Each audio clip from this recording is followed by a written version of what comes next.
여러분 반갑습니다. 저는 이렇게 너무 소개를 잘해 주셔서 굉장히 부끄러웠는데요. 예, 우리 망우교회를 섬기고 있는 박경삼 목사라고 합니다. 여러분들이 저를 이렇게 빛이 있으라 하면서 환영해 주셔서 여기에서 여러분들 뵈니까 정말 이렇게 얼굴들이 너무 환하고 또 밝고 참 좋습니다. 오늘 이 저녁에 귀한 시간을 주님께 드리며 나온 우리 옆에 있는 우리 믿음의 가족들 바라보시면서 다시 한번 좀 우리 서로 이렇게 인사하면 좋겠습니다. 서로 바라보시면서 이런 얼굴 처음입니다. 네, 이런 얼굴 처음입니다. 네, 밝고 환한 이런 얼굴 정말 처음입니다. 예, 서로 환영해 주시기 바랍니다.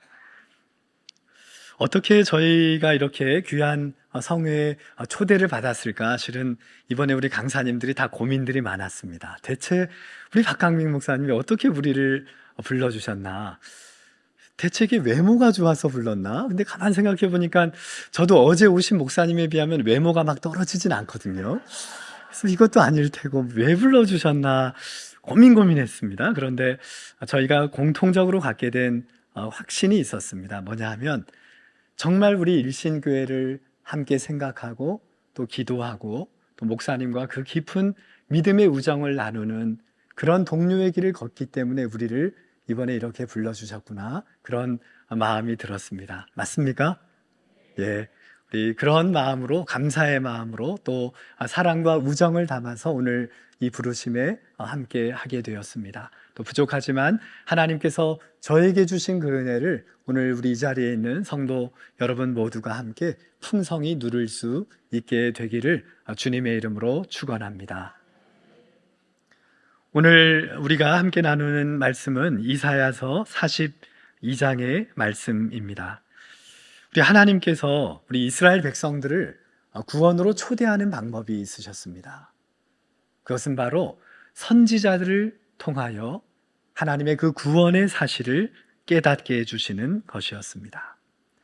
그런데 이 이스라엘 사람들은 하도 못된 사람들이라 그 하나님의 그 은혜, 하나님의 말씀에 귀를 기울이지 않습니다.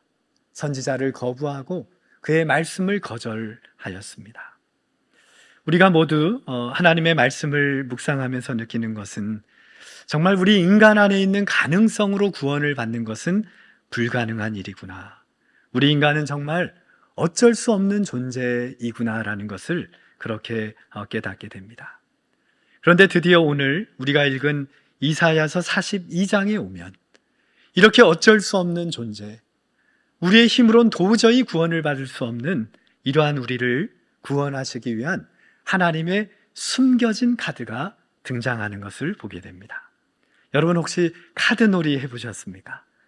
아무리 우리가 지다가도 마지막에 숨겨놓은 그 카드 한 장이면 모든 것이 역전이 됩니다. 판이 뒤집히는 것입니다. 완전히 새로운 지평이 열리게 되는 것을 의미합니다. 그 카드가 바로 하나님께서 이 땅에 보내주시는 여호와의 종의 등장입니다. 여러분, 이 여호와의 종은 누구실까요? 바로 우리가 신약에서 말하는 우리 예수님이십니다. 바로 이 예수 그리스도의 등장을 통해서 우리 인류를 향한 사탄의 모든 방해 공작이 결국 한 번에 무너지게 된 것입니다. 바로 오늘 그 서론적인 부분이 오늘 우리가 읽은 이사야서 42장의 말씀입니다. 이 땅에 여호와의 종으로 오시는 예수님의 모습입니다. 오늘 우리는 다시 한번 이 말씀 앞에서 우리가 누구인가? 우리의 진정한 삶의 방향과 목표가 무엇인지, 우리가 왜 여기에 존재하는지, 우리는 과연 이 땅에서 무엇을 소망하며 그 길을 쫓아가야 하는지를 오늘 주신 말씀을 통하여 우리 모두가 함께 깨닫고 고백할 수 있게 되기를 바랍니다. 어떤 분들이 그런 말씀을 하시더라고요. 이 다음 우리가 주님을 천국에서 만나게 되면 과연 주님을 만났을 때 처음 우리가 할 수 있는 고백이 무엇일까? 여러분들은 주님을 만나시게 되면 그 주님 앞에서 처음 여러분은 주님께 뭐라고 고백하시겠습니까? 어떤 분에게 그것을 물었더니 이렇게 대답합니다. 주님을 처음 만나게 되면 주님을 뵈면서 주님, 말씀 많이 들었습니다. 너무나 그 주님을 낯설어 하면서 그저 그 주님에 관한 말씀을 내가 많이 들었다고, 아, 그분이시냐고 그렇게 인사하겠다는 말씀을 들었습니다. 여러분, 정말 우리가 주님 앞에 설 때 그 주님, 그 친밀한 주님을 만나면서도 낯설고 어색한 만남으로, 그 주님과 나는 정말 상관이 없는 그런 낯선 만남으로 우리가 만난다면 우리 주님이 얼마나 마음이 아프실까요? 우리는 다시 한번 이 땅에서 진짜 어떠한 삶을 소망하며 어떠한 존재가 되어가기를 원하는가를 우리는 진지하게 주님 앞에서 고백할 수 있어야 합니다. 저는 그 주님이, 여러분들이 그 주님을 만날 때 정말 이 땅에서 언제나 나와 동행하여 주신 그 주님을 오늘 제가 두 눈으로 배우니 이보다 더 큰 영광이 없습니다. 주님, 나의 평생 나와 동행하여 주시고 언제나 나의 힘이 되어 주시고 나의 길이 되어 주시고 나의 빛이 되어 주시고 나의 친구가 되어 주신 것 감사합니다. 이 고백을 주님께 온전히 드릴 수 있는 여러분 모두가 되시기를 진심으로 바랍니다. 우리는 이 땅에서 언제나 어떤 상황이든지 어떤 형편에 놓였든지 그 주님을 사모하며 살아가야 합니다.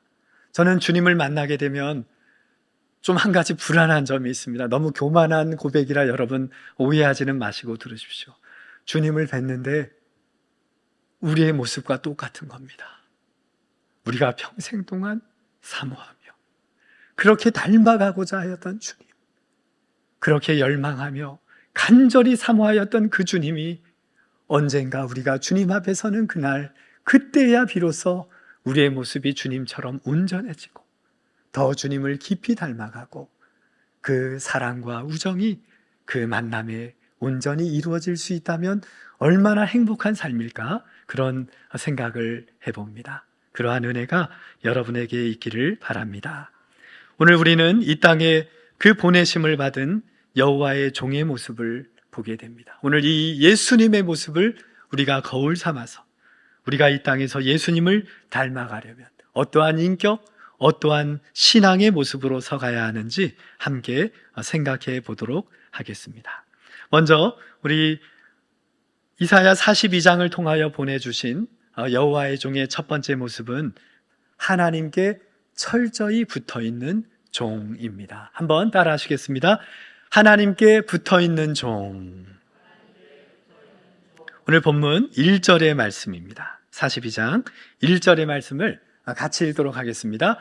내가 붙드는 나의 종, 내 마음에 기뻐하는 자, 곧 내가 택한 사람을 보라.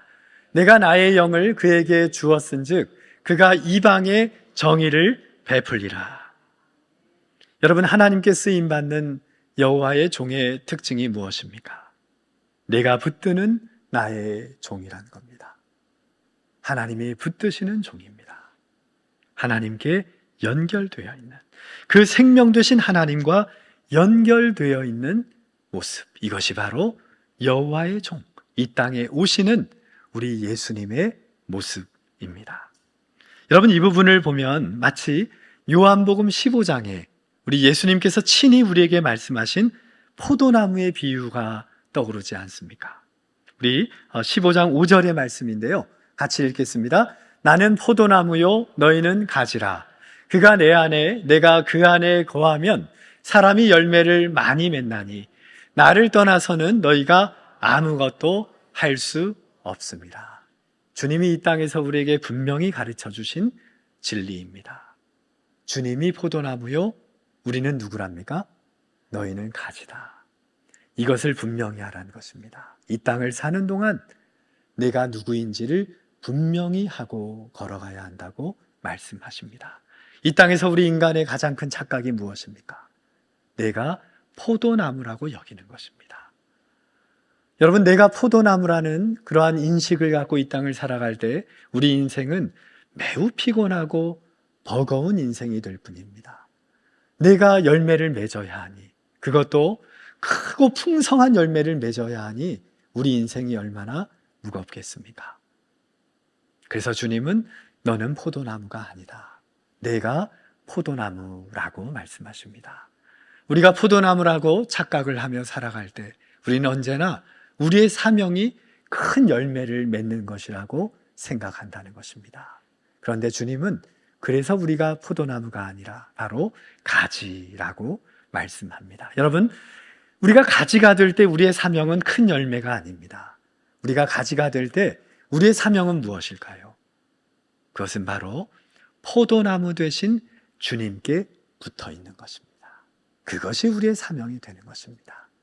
어떠한 위험에도 주님께 연결되어 있는 삶, 이것이 바로 가지의 사명입니다. 여러분 꼭 기억하십시오. 우리가 열매를 거두는 것이 아닙니다. 나 때에 무엇을 이루는 것이 아닙니다. 내가 어떠한 존재가 되는 것이 아닙니다. 우리는 끝까지 그 포도나무 되신 주님께 온전히 붙어 있으므로, 그 생명 되신 하나님과 연결되어 있으므로 하나님께서 우리를 통하여 그 가지를 맺게 하시는 것입니다.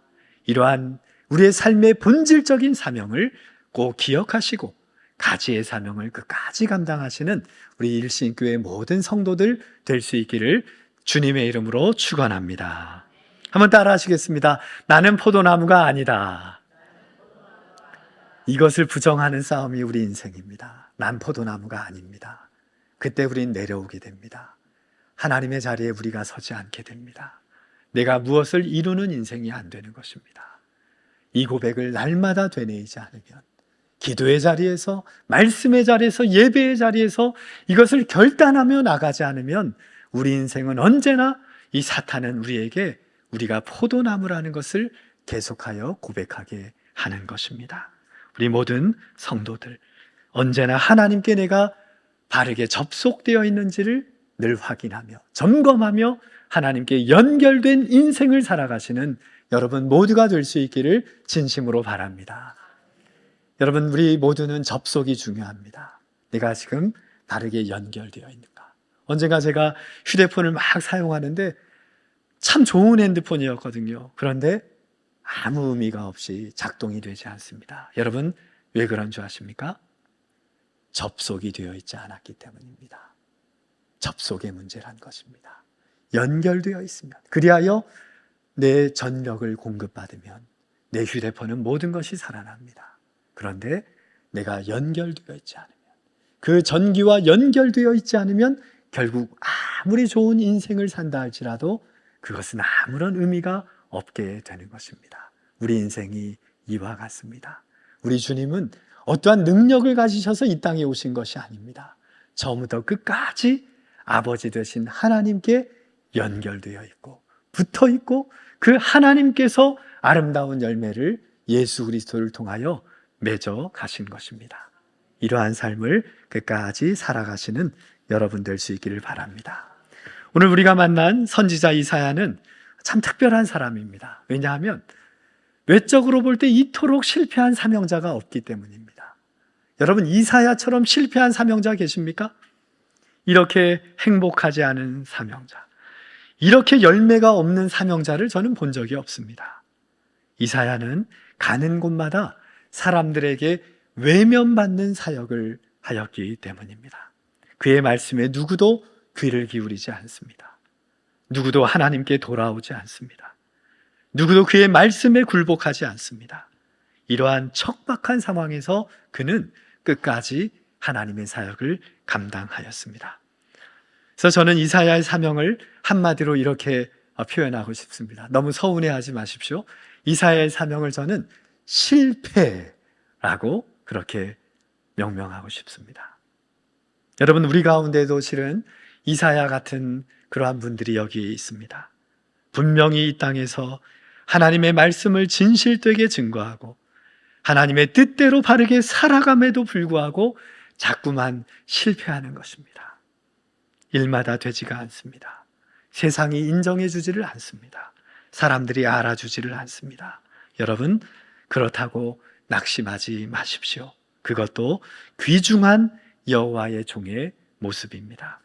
여러분, 이사야는요, 그렇게 열매가 없고 실패가 사명인 사람임에도 불구하고 그의 영적인 스케일은 정말 대단했습니다.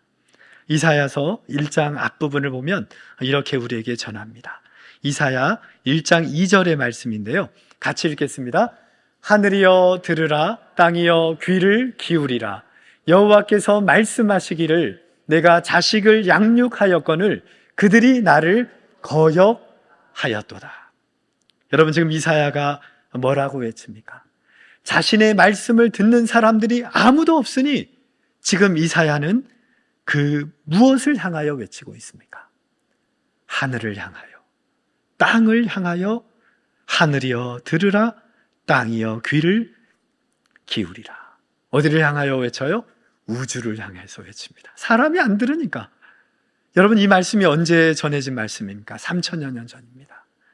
당대의 사람들이 무시하고 거절해버리니 하늘을 향하여, 땅을 향하여, 아니 3000년 후에 이 땅을 살아가는 이 시대의 사람들을 위하여 오늘 이 화요일 저녁 그 주님의 말씀을 사모하며 주님 앞에 달려오신 우리를 향하여 이사야는 담대하게 외친 것입니다. 여러분, 이것이 바로 선지자의 호연직입니다. 여러분, 하나님께 붙들려 있기 때문에 가능한 것입니다. 하나님의 생명 되신 그 하나님과 연결되어 있기 때문에 현재 나의 삶의 최악의 상황에서도 담대하게 나아갈 수 있었던 것입니다. 여러분, 저는 여러분들이 이 땅에서 이러한 사명자로 멋지고 담대하게 끝까지 하나님의 사명자로서 실패까지도 감당하는 그러한 온전한 주님의 사람들이 될 수 있기를 진심으로 바랍니다. 우리는 여호와께 붙들린 종입니다. 너무 환경에 눌리지 마십시오. 너무 자신을 낮게 여기지 마십시오. 우리가 전능하신 하나님만 붙들고 의지하면 우리는 능력 있는 존재가 되는 것입니다. 너무 무엇을 이루려고 조바심을 갖지 마십시오.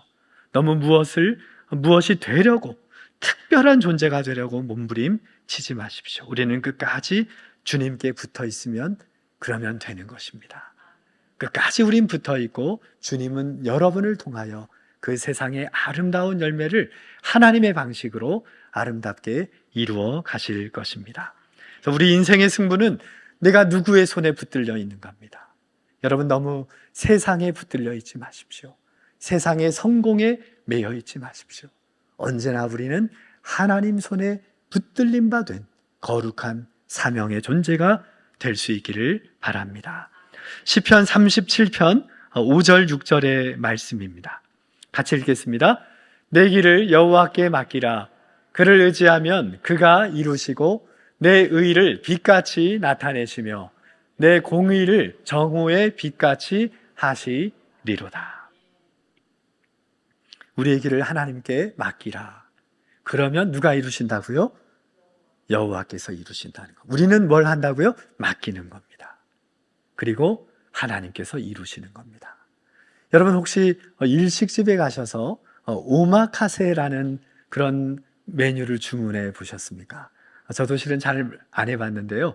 들은 겁니다. 이 오마카세라는 메뉴를 주문하게 되면 내가 하는 일이 없습니다. 주방장에게, 그 가게의 가장 훌륭한 주방장에게 나의 모든 것을 맡기는 것입니다. 이 오마카세가 뜻이 믿고 맡긴다는 의미입니다. 그렇게 맡기면 그 주방장은 그날의 가장 좋은 요리를 손님에게 하나씩 내어줍니다. 그럴 때 우리 인생이 그 음식점에서의 모든 맛과 향이 가장 좋은 최선의 것을 우리가 얻게 되는 것입니다. 우리 인생이 이와 같습니다. 정말 우리의 모든 것을 아시고 가장 좋은 것을 아시는 주님께 내가 정말 모든 것을 맡길 수 있느냐? 그러면 그분께서 바로 모든 것을 이루어 가시고 여러분 모두에게 가장 좋은 길로, 또 유익한 길로 인도하여 주실 것입니다. 우리의 모든 것을 이렇게 맡기실 수 있기를 바랍니다. 시작하신 분이 끝내십니다. 우리가 하나님 앞에서 너무 여러분이 결단하지 마십시오. 시작하신 분이 끝내기 때문에 언제나 하나님께 맡기고 하나님께서 하나님께서 허락하실 때까지 그 자리를 지키십시오. 그리고 하나님께 모든 것을 맡기고 인도하시는 대로, 허락하시는 대로, 이끄는 대로 끝까지 주님 앞에 붙들림 바 된 주님의 귀한 일꾼들 될 수 있기를 진심으로 바랍니다. 두 번째입니다. 오늘 본문에서 우리 예수님의 모습, 여호와의 종의 모습은 겸손한 종의 모습입니다. 한번 따라 하시겠습니다. 겸손한 종. 우리 2절의 말씀인데요. 2절의 말씀 같이 읽겠습니다.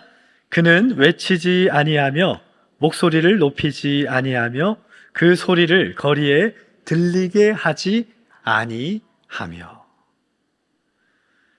하나님의 종 예수님의 모습은 한마디로 말하면 자기를 과시하는 종이 아니라는 거예요. 그는 외치지 아니하며 목소리를 높이지 아니하며 그 소리를 거리에 들리게 하지 아니한다라고 말씀합니다. 여러분, 예수님의 종은 정말 목소리가 그렇게 클 필요가 없습니다. 왜냐하면요, 나는 종이기 때문입니다. 예수님이 우리의 왕이 되시고 우리의 주인이 되시기 때문에 여러분, 종이 주인 앞에서 큰 소리를 치는 걸 보신 적이 있습니까? 이미 그것은 종이 아니라는 거예요. 하나님의 종인데 왜 우리가 큰 소리를 치겠습니까? 우리가 목소리를 높이고 또 시끄럽고 또 자기의 이름을 내기 좋아하고 늘 자기의 의를 내세우며 남을 정죄하는 사람들을 보면 정말 그분들이 여호와의 종인지 아니면 자기가 주인인지 구분이 되지 않는다는 것입니다. 여러분, 우리의 볼륨을 좀 낮춰야 합니다. 우리의 목소리를 조금 더 낮춰야 합니다. 조금 더 낮은 곳에 내려와야 합니다. 저도 실은 좀 더 밑으로 내려가고 싶은데 단이 여기 있어서 그건 안 되지요. 예. 그러나 여러분, 현재 여러분의 자리에서 조금만 더 낮은 곳으로 내려가십시오. 왜냐하면 하늘의 모든 은혜는 저 높은 곳에서 가장 낮은 곳으로 흐르기 때문입니다.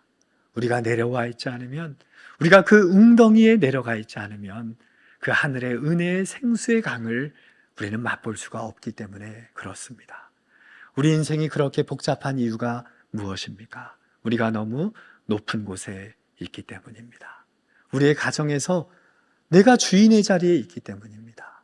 우리 교회 안에서 내가 왕의 자리에 있기 때문에 우리 인생이 이렇게 복잡한 것입니다. 조금만 더 밑으로 내려가십시오. 언제나 우리에게 보여주신 그 주님의 자리까지 내려가서 그 귀한 사명 감당할 수 있기를 바랍니다. 우리는 기껏해야 종입니다. 누가 우리를 쫓아와서 아니 그래도 이름을 말씀해 주십시오. 그러면 뭐라고 해야 될까요? 정말 이름 꼭 알려드리라는 분에게는 딱 쳐다보면서 예, 그러면 말씀드립니다 하고 이렇게 대답하시면 되겠습니다. 따라 하시겠습니다. 여호와의 종입니다. 네, 우리는 언제나 끝까지 여호와의 종입니다. 그러려면 석자를 잊어버려야 됩니다. 석자가 뭘까요? 내 이름입니다.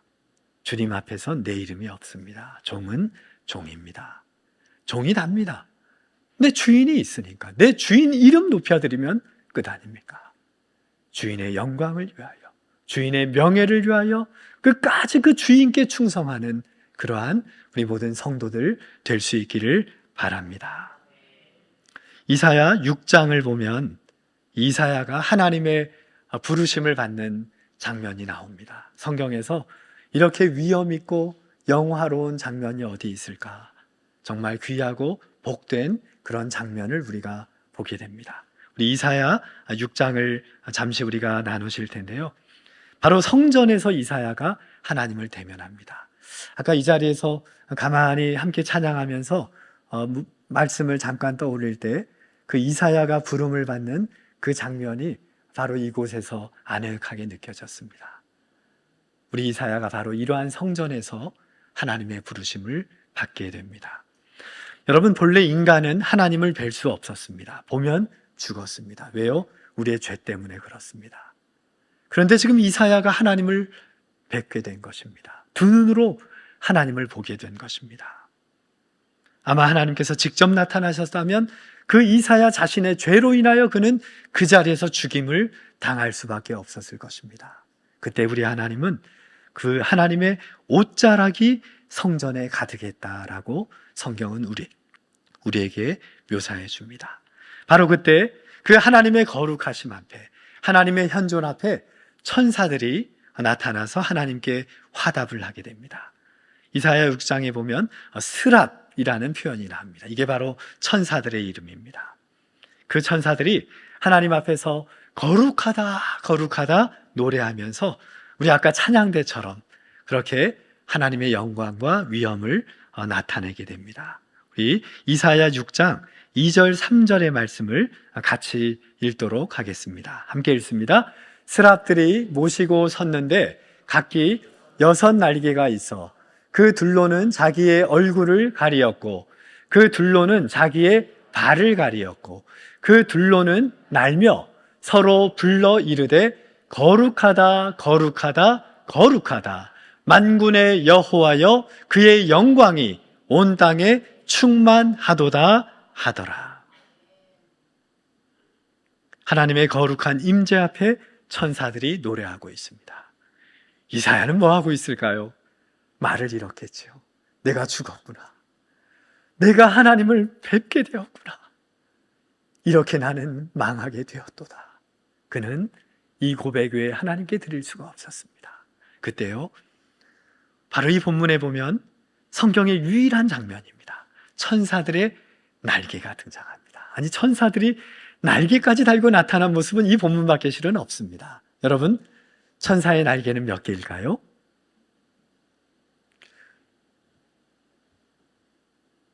제가 이렇게 선다형으로 드리겠습니다. 1번 2개, 2번 그래도 목사님 좀 천사들 급이 있지 무슨 짐승 새도 아니고 날개가 한 4개인데 4개.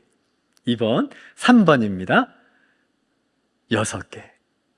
4번 천사들은 날개가 짝수가 아니라 홀수일 겁니다. 5개. 자, 정답 몇 번? 3번입니다. 천사의 날개가 바로 오늘 본문에 등장하는데요. 모두 6개였다라고 성경은 우리에게 전하여 줍니다. 그런데 여러분, 이 천사들의 과연 그 6날개에 어떻게 하나님 앞에서 날개짓을 하는지를 우리가 눈여겨보아야 합니다. 가만히 읽은 본문에 보니까 천사들이 그 6날개 중에 먼저 2날개로 무엇을 하는 줄 아십니까? 이렇게 2날개로요. 무엇을 하고 있죠? 자신의 눈을 가리고 있습니다. 이것이 성경에는 나의 영광을 가린다는 의미입니다. 우리가 하나님의 찬란한 빛 앞에서 어떻게 우리의 빛을 내보일 수 있겠습니까? 여러분, 천사도 좀 화날 거 아닙니까?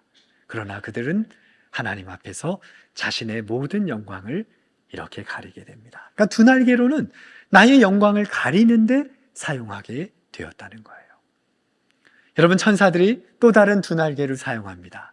뭐 했을까요? 2날개로는 자신들의 발을 가리우는 데 사용합니다. 2날개로는 지금 이게 6날개니까 가능한 일입니다.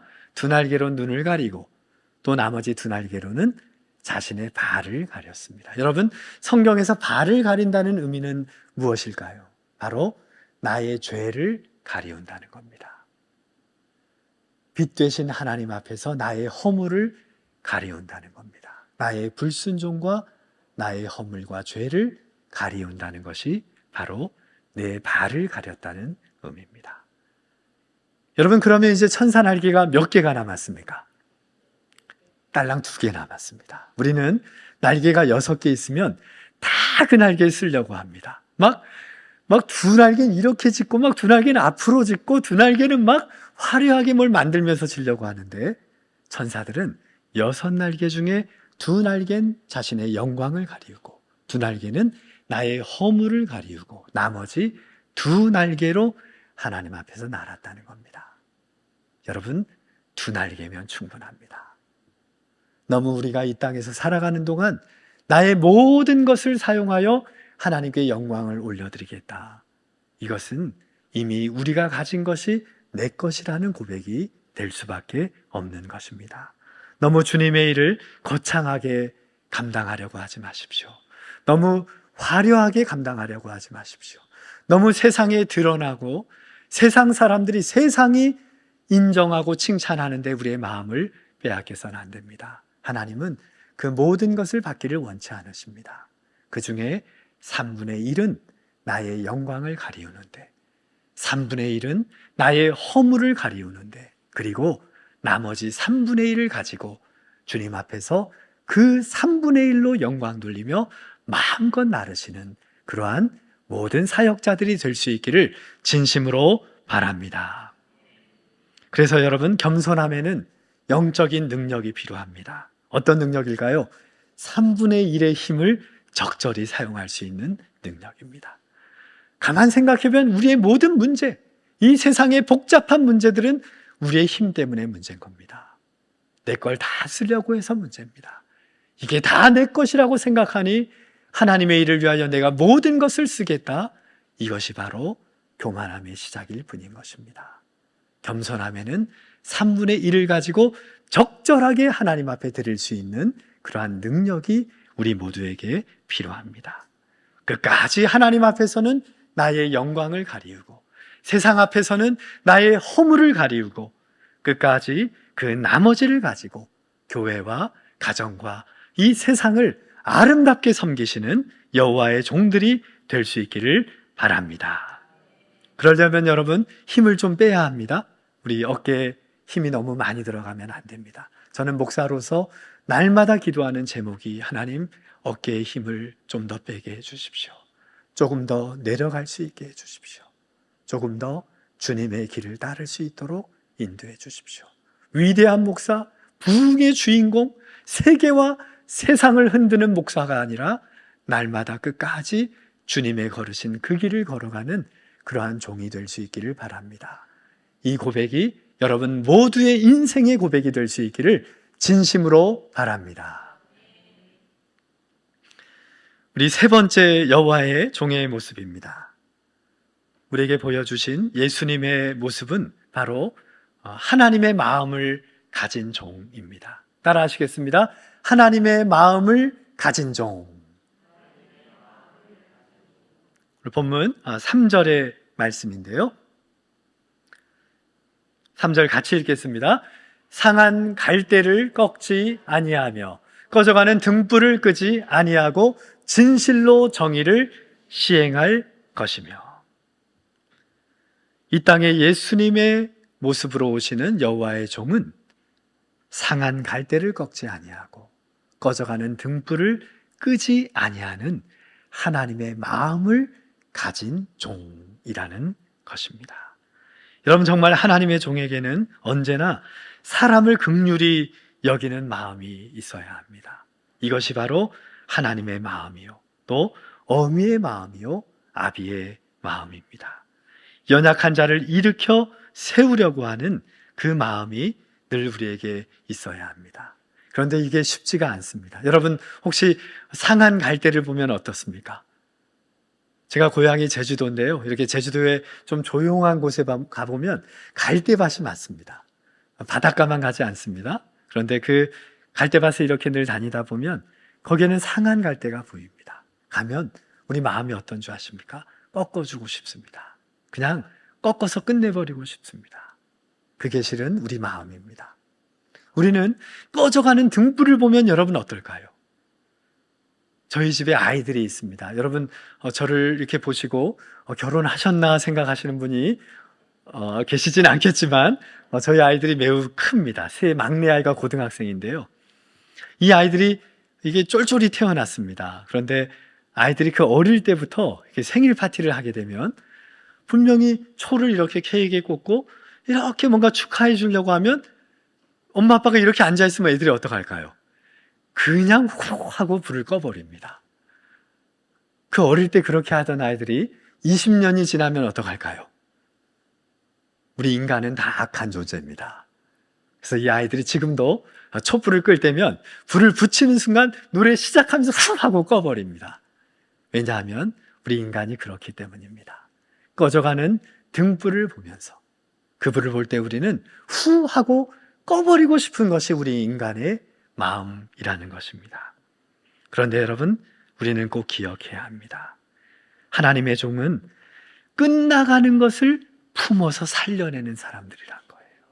꺼져가는 등불을 끄지 아니하고 끝까지 살리려고 몸부림을 치는 사람들, 그분이 바로 우리 예수님이고 하나님께서 보내시는 여호와의 종의 모습이라는 거예요. 사람들이 모두 포기하여도 나는 결코 저 사람을 포기하지 않겠다. 그것이 바로 여호와의 종의 모습입니다. 죽어가는 것을, 꺼져가는 것을 다시 살리는 사람, 이것이 바로 여호와의 종의 모습입니다. 여러분, 베드로를 우리는 너무나 좋아합니다. 베드로를 한마디로 표현하면 저는 꺼져가는 등불이라고 표현하고 싶습니다. 아니, 무슨 꺼져가는 등불입니까? 다 꺼져버린 등불이었죠. 잿더미가 된 등불 아니었습니까? 그러한 예수님은 배신자 베드로를 끝까지 포기하지 않으셨습니다. 부활의 주님으로 그에게 나타나셔서 요한의 아들 시몬아, 내가 이 많은 사람들보다 나를 더 사랑하느냐? 그렇다면 내 양을 먹여라. 우리 예수님은 그 배신자 베드로를 끝까지 인정해주고 보듬어 주시고 꺼진 불에 불을 붙여주시고 그것으로 부족하여서 기름을 부어주셨던 것입니다. 나중에 결국 사도행전에 가면 그는 유대인을 위한 사도로서 사도 바울과 함께 기독교 역사의 주인공이 되고 맙니다. 여러분, 어떻게 이렇게 무식한 어부, 다혈질 인간, 배신자가 결국 위대한 사도가 되었을까요? 바로 주님의 사랑 때문입니다. 끝까지 상한 갈대를 꺾지 아니하고 꺼져가는 등불을 끄지 아니하는 주님의 마음입니다. 아니, 오히려 끝까지 그 불을, 꺼져가는 불을 품어주고 기다려주고 끝까지 실망하지 않는, 그래서 죽어가는 그 불씨를 살려내고야만은 그 하나님의 마음 때문입니다. 이 마음을 품고 여러분의 부르심의 자리에서 그 꺼져가는 불씨를 끝까지 살려내시는, 품으시는, 인내하고 기다리시는 여러분 모두가 될 수 있기를 진심으로 바랍니다. 원래 우리는 희망이 없었던 존재입니다. 원래 우리가 그런 존재입니다. 그런데 주님 때문에 지금 이 자리에 있는 것 아닙니까? 제가 어떻게 이 자리에 있을 수 있습니까? 여러분이 어떻게 주님 앞에 이렇게 나올 수 있게 되었습니까? 주님의 끝나지 않는 그 사랑, 주님의 포기하지 않는 사랑 때문에 내가 여기에 있음을 우리는 꼭 기억하며 이 땅을 살아가야 합니다. 그리하여 여러분의 이 사명의 자리에서 서로가 끝까지 품어주고 기다려주고 격려해주고 끝까지 손잡고 이 믿음의 여정을 걸어가는 우리 일신교회 모든 성도들 되시기를 바랍니다. 마지막 네 번째입니다. 우리 하나님께서 이 땅에 보내시는 여호와의 종, 우리 예수님의 모습은 낙심하지 않는 종입니다. 한번 따라 하시겠습니다. 낙심하지 않는 종. 오늘 본문 말씀 4절인데요. 4절의 말씀을 같이 읽겠습니다. 아니하며 낙담하지 아니하고 세상의 정의를 세우기에 이르리니 섬들이 그 교훈을 앙망하리라. 그 여호와의 종은 쇠하지 아니한다. 그리고 낙심하지 아니한다. 그리하여 그분은 끝까지 낙심하지 않기 때문에 세상의 정의를 세우신다는 겁니다. 그리고 섬들이 그를 앙망하리라. 이게 무슨 말이냐 하면 이 땅의 모든 왕들이 또 세상의 모든 사람들이 그 교훈에 귀를 기울인다. 이러한 말씀 뜻을 갖고 있습니다. 여러분, 우리가 하나님의 선한 일을 감당할 때 사탄의 우리를 향한 공격무기 1호가 있습니다. 대체 1호는 무엇일까요? 2호, 3호는 우리가 몰라도 1호를 알아야 됩니다. 이걸 던지면 거의 무너지기 때문입니다. 폭격입니다. 그냥 그 자리는 모든 게 초토화됩니다. 그게 뭐냐? 바로 사탄의 공격무기 1호는 낙심입니다. 낙심이 공격무기 1호입니다. 낙심하면 끝나기 때문입니다. 낙심하면 포기하기 때문입니다. 낙심하면 절망하기 때문입니다. 낙심해야 우울증에 걸리기 때문입니다. 사탄은 언제나 우리에게 낙심하게 만드는 사실을 꼭 우리는 기억해야 합니다. 여러분, 낙심은 하나님의 주신 삶을 중단하는 겁니다. 하나님의 일을 포기하는 겁니다. 그것이 바로 낙심의 결과입니다. 여러분, 그렇게 낙심이 찾아올 때 낙심하면 누가 이기는 걸까요? 사탄이 완승을 하는 것입니다. 나는 지는 것입니다. 사탄은 언제나 낙심하게 만드는 것이 공격무기 1호라는 것을 기억하십시오. 그래서 우리는 낙심이 찾아올 때가 있어요. 그때 우리는 하나님 앞에 간절히 엎드리는 것입니다. 낙심에서 일어설 수 있도록, 그 낙심 가운데 한 줄기 빛을 허락하시도록 주님의 주신 참된 소망을 소유할 수 있도록 하나님 앞에 간절히 엎드리며 나아가야 합니다.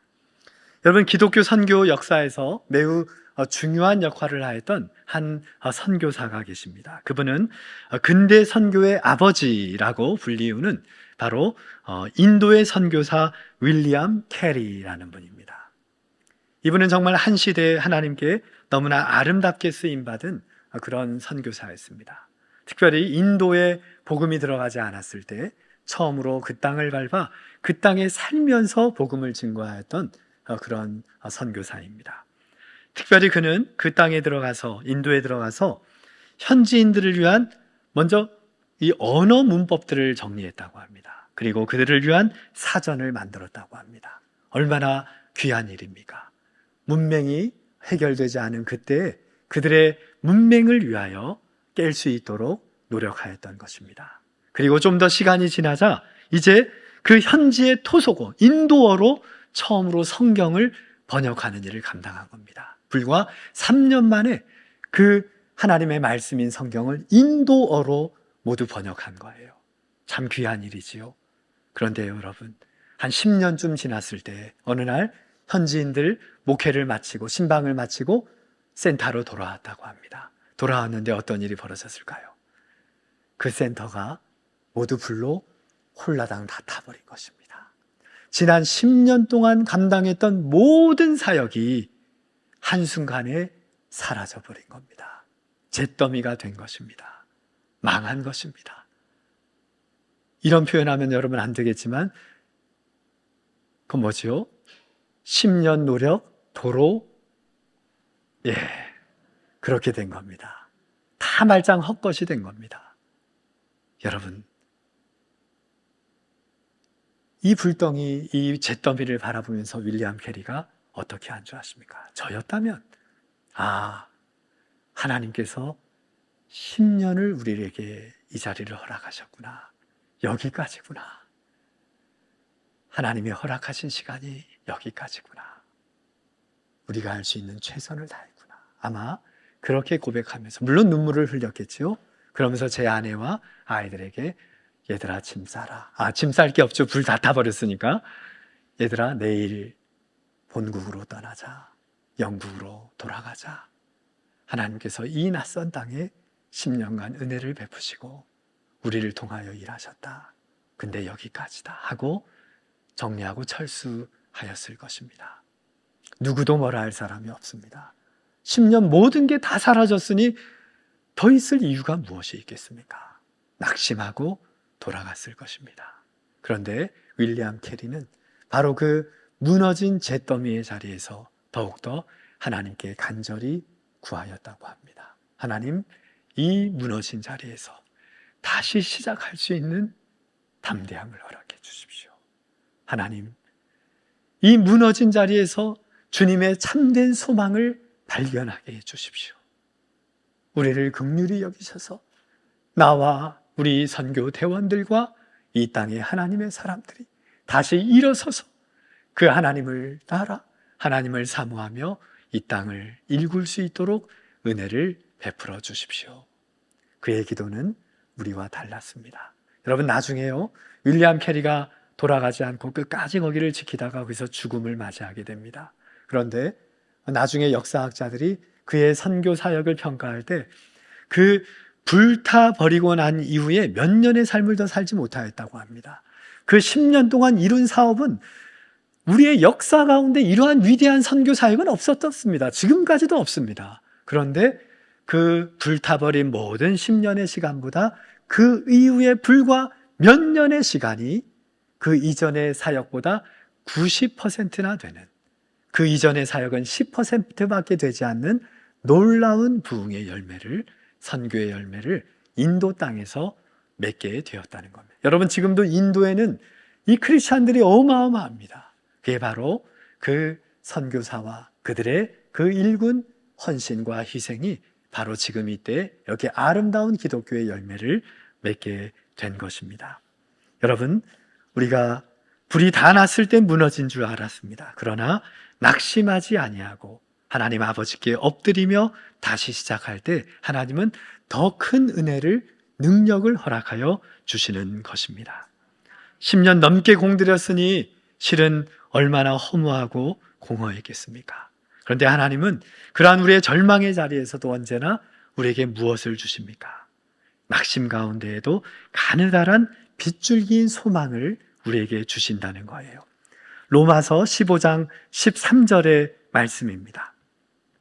로마서 15장 13절의 말씀인데요. 같이 읽겠습니다. 소망의 하나님이 모든 기쁨과 평강을 믿음 안에서 너희에게 충만하게 하사 성령의 능력으로 소망이 넘치게 하시기를 원하노라. 여러분, 어떠한 고난과 역경 가운데에도 우리 하나님은 그 소망을 우리에게 주십니다. 그러면 우리는 그 소망의 하나님을 의지하게 됩니다. 바라보게 된다는 겁니다. 고난과 역경은 있습니다. 그러나 그 너머에서 우리의 삶을 주관하시는, 역사의 주인 되신 주님을 바라봅니다. 그러면 소망을 얻게 되는 겁니다. 그 하나님은 우리의 인생의 어려움과 역경 가운데 그 문제를 먼저 해결해 주시는 것이 아니라 무엇을 먼저 주십니까? 우리에게 평강을 먼저 주시는 겁니다. 소망의 하나님을 바라보게 하심으로써 절망하지 않고 낙심하지 않고 우리에게 참된 소망을 해결해 주시는 것입니다. 그래서 먼저 그 현실은 그대로 있는데 우리에게 먼저 기쁨과 평강을 허락해 주는 것입니다. 그 기쁨과 평강은 더 큰 소망을 가져다 줍니다. 그리고 그 소망은 점점 더 큰 소망으로 확대되는 것입니다. 우리가 어떠한 어려움과 환난 가운데 있습니까? 실패와 좌절 가운데 있습니까? 인생의 한계와 도전 앞에 서 계십니까? 그때 우리는 소망의 하나님을 바라보아야 합니다. 그때 무엇이 끝날까요? 낙심이 끝납니다. 낙심 끝이 무엇이 시작입니까? 소망의 시작입니다. 한번 따라 하시겠습니다. 낙심 끝, 소망 시작. 이렇게 될 때 우울증에 걸리는 게 있습니다. 누굴까요? 우리일까요? 아닙니다. 누가 우울증에 걸리게 해요? 사탄이 드디어 우울증에 걸립니다. 사탄이 병원에 갑니다. 처방을 받고 우울증 약을 복용하게 되는 겁니다. 왜요? 낙심이 끝났기 때문입니다. 사탄은 우리의 낙심하게 하는 것이 사탄의 목표입니다. 그런데 우리는 거기에서 소망을 발견하는 겁니다. 다시 일어서는 겁니다. 거기에서 다시 시작하는 겁니다. 잿더미에서 다시 시작하는 겁니다. 특별한 건물을 지어서 시작하는 게 아닙니다. 무너진 자리에서, 실패와 좌절의 자리에서, 고난과 역경의 자리에서 소망의 하나님을 바라보기 때문에 기쁨과 평강이 함께하고 먼저 평강이 주어지고 그 소망을 이루어가는 사람이 되는 것입니다. 그때 사탄은 좌절하게 되고 영적인 침체에 빠지게 되는 것입니다. 저는 이 자리에 있는 여러분이 어떤 상황에 놓여 있든 소망의 전념자가 될 수 있기를 바랍니다. 여러분, 절망스러운 사람 옆에 있으면 어떻게 될까요? 어떻게 될까요? 그 절망이 전염되는 시간은 코로나보다 빠르다고 합니다. 물론 저는 의학 전문가가 아니기 때문에 코로나가 얼마나 빠르게 전염되는지 모릅니다. 그러나 절망의 사람이 옆에 있으면 순식간에 옆에 모든 사람은 절망을 하게 되어 있습니다. 그런데 여러분, 여러분의 처해 있는 곳에서 한 사람의 소망의 사람이 있으면 그 수많은 낙심과 절망의 사람들이 소망을 갖게 된다는 겁니다. 저는 여러분들이 그러한 소망의 전념자가 될 수 있기를 주님의 이름으로 축원합니다. 만약에 여러분들이 그러한 절망의 사람이 옆에 있다면, 늘 원망과 불평의 삶을 살아가는 사람이 옆에 있다면 둘 중에 하나를 결단하셔야 됩니다. 그 사람을 떠나든지 아니면 더 큰 소망으로 그 절망을 압도해야 합니다. 여러분은 어떤 길을 선택하시겠습니까? 주님은 끝까지 포기하지 않으셨으니 우리는 떠나지 말아야 합니다. 그러나 더 큰 소망이 있습니다. 그 절망을 이겨내는, 극복하는, 압도하는 그 주님의 참된 빗줄기인 소망이 있기 때문에 우리가 그것을 말씀 안에서 발견하고 기도 가운데 깨닫고 고백하게 되고 우리의 예배를 통하여, 우리의 삶을 통하여 그것을 분명히 고백하며 나아가게 되는 것입니다. 여러분이 그러한 삶의 소망의 전념자로 주어진 삶을 아름답게 살아갈 수 있기를 바랍니다. 여러분, 저는 우리 인생을 한마디로 이렇게 표현하고 싶습니다. 어린 목사가 그렇게 생각하면 좀 뭐라고 생각할지 모르겠습니다. 저는 우리 인생을 눈 깜짝할 새라고 그렇게 표현하고 싶습니다. 제가 50이 되었는데요. 며칠 전에 조용히 묵상하는 중에 저의 인생의 여정을 잠시 돌아보았습니다. 이제 50인데 어떻게 여기까지 왔나 돌아보니 눈 한번 깜빡하고 떠보니 50이 된 것입니다. 어쩌면 여러분의 인생도 그러지 않을 수 없을 것입니다. 어떤 분은 80의 인생이, 어떤 분은 60의 인생이, 어떤 분은 30의 그 인생이 정말 한순간 눈 깜빡하는 순간 여기까지 왔을지도 모르겠습니다. 그런데요, 여러분, 또 한 번 깜빡거리면 우리는 주님 앞에 서 있어야 할지도 모릅니다. 또 한 번 깜빡들였는데 떠보니 주님 앞에 있는 것입니다. 그때 우리 주님을 향하여 뭐라고 고백할까요? 말씀 많이 들었습니다. 이렇게 고백하시겠습니까? 아니요. 내가 평생 동안 사모하고 그토록 소망하고 그토록 나와 동행해 주시고 나와 친밀한 동행의 삶을 살아주신 그 주님을 두 눈으로 배우니 주님, 더 큰 영광이 이 세상에 없습니다. 그렇게 우리 모두는 고백할 수 있어야 합니다. 오늘 이사야 42장을 통하여 보여주신 이 땅에 오신 예수님의 모습을 우리는 정말 따라가야 합니다. 그것은 정말 예수님을 사모하는 사람에게만 가능한 일입니다.